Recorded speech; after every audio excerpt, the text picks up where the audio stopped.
كده اللهم بارك. ادي الصينيه يا جماعه بتاعت البشاميل خرجت من الفرن، سبتها بقى تتماسك مع نفسها لان انا عندي ضيوف، فانا قلت اخلص كده. تاني حاجه متعصبه تاني، فما علينا، مش مشكله.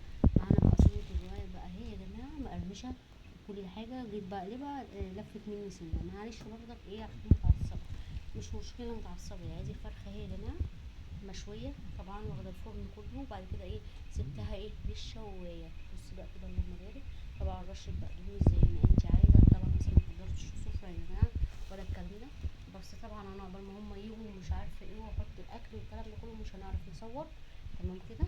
فانا ايه الاكل لسه خارج من الفرن حالا، يعني لسه سخن هما في الطريق. تمام كده. اللهم بارك. طبعا نحط ليمون، هنحط زيتون، هنحط فلفل، يعني موجود عندنا هنحط.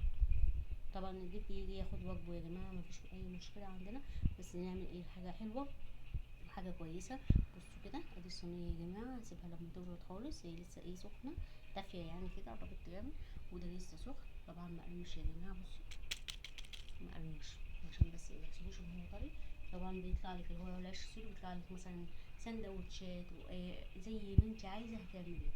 بصوا في الرقاق هيبقى الرقاق طري، يبقى حلو قوي قوي قوي قوي. سندوتشات بيبقى جميل جدا. اللهم بارك اللهم بارك اللهم بارك.